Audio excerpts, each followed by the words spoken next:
cara tem uma voz sombria, cara. Essa eu nunca tinha ouvido. Sempre falam do meu sotaque, mas, pô, voz sombria é a primeira vez. Cara, você coloca... Me parece que você narra com sentimentos. Assim, parece, a gente não passa alheio à maneira como você conta a história, né? E isso é difícil de se fazer. Eu já tentei narrar outras coisas. O Felipão, o narrador oficial aqui do Futeboteco, faz isso de maneira muito competente, mas você coloca o espírito da coisa na tua voz ali, o peso do acontecimento dá pra sentir através da maneira como você narra, e eu queria te cumprimentar porque isso é um talento também, isso é um dom, mas mais do que tudo, cara, a gente tava falando aqui sobre como o podcast se tornou uma maneira do jornalista voltar a poder escrever coisas mais longas, né, que hoje em dia as pessoas estão lendo menos, né? Sim, eu sempre gostei de escrever, e quando eu comecei no jornalismo, eu sempre quis escrever textos mais longos, mais densos, que a pessoa se sentisse dentro daquela história e não quisesse sair mais, né?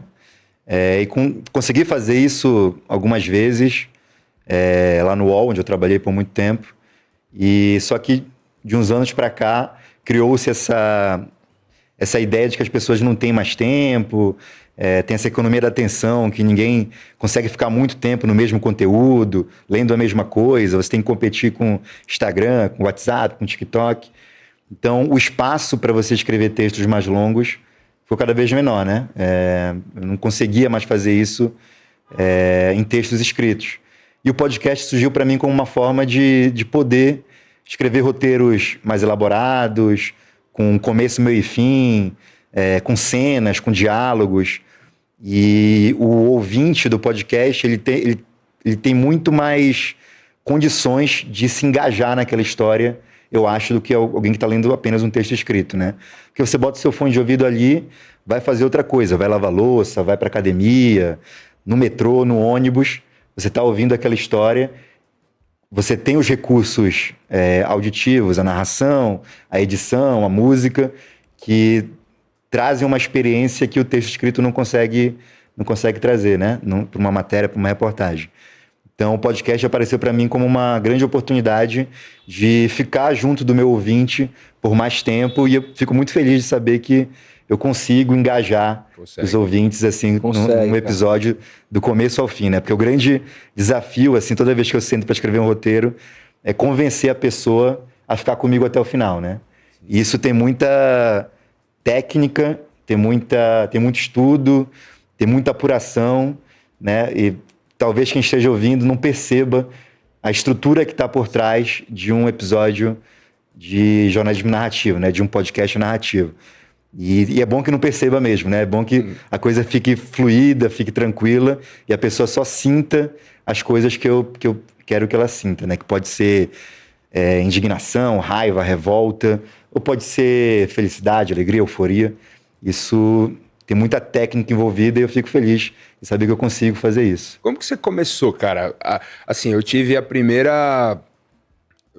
contato com o seu trabalho nos grampos do Robinho, no documentário do Robinho no UOL. E ali eu fiquei, cara, quem é esse cara, né? Vou pesquisar, vou seguir e tal, vou me inteirar. Mas como começou o Adriano Wilson no jornalismo, assim? O que você já fez até chegar a esses grandes trabalhos que você fez recentemente? Eu sou do Pará, de Belém. Eu estava no segundo ano da Universidade Federal do Pará, em jornalismo, no curso de jornalismo, quando eu vi um anúncio sobre o programa de trainee da Folha aqui em São Paulo. Eu não era leitor da Folha na época, a Folha mal chegava em Belém, tinha uma banca de jornal que vendia a Folha, mas eu fiquei interessado, por que não, né? Vou me inscrever. Me inscrevi, fiz uma prova online, depois vim fazer outra aqui em São Paulo e passei. Então eu fiz o curso de trainee da Folha, que foi assim, uma escola excelente assim, de jornalismo, porque você passa 4 meses na redação, você tem aulas de jornalismo de manhã e à tarde você fica circulando na redação, vai em todas as editorias e aprende a fazer assim na prática, né? Uhum. Conversa com as pessoas, conversa com os editores, com os repórteres e aprende a fazer o jornalismo ali nas principais redações do Brasil. Fiz esse curso por 4 meses, logo em seguida abri uma vaga na editoria de esportes. Não era a minha intenção assim no começo, ser um jornalista de esporte, mas foi a vaga que abriu por coincidência e por um golpe de sorte. Durante o programa de trainee, eu fiz uma matéria sobre um atacante que tinha sido contratado pelo Santos, que tinha jogado no Paysandu. Robigol? Não. Também, mas não foi esse o cara da matéria. Foi o Moisés, não sei se você lembra dele. Moisés. Era um atacante. Jogou em que ano, você lembra? Foi 2010. Nossa. É isso. Não Teve deu grande- saudade aqui, não deu saudade pro torcedor Só santista. passou. Mas eu conhecia ele porque eu torcia pro Paysandu, torço até hoje. E eu conheci ele dos jogos, a gente tava na Série C na época. E aí eu conheci esse cara lá de Belém, ele veio contratado do Santos e aqui ninguém conhecia o cara. E aí eu lembro que eu tava com o Martim Fernandes.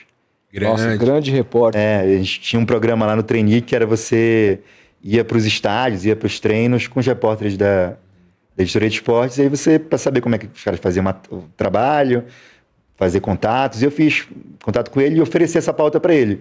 Ó, esse Moisés, esse cara que o Santos está contratando, eu conheço ele. E a história do Moisés é que ele estava com salários atrasados no Paysandu e tinha brigado usou esse problema para romper o contrato com o Paysandu e aceitar a proposta do Santos.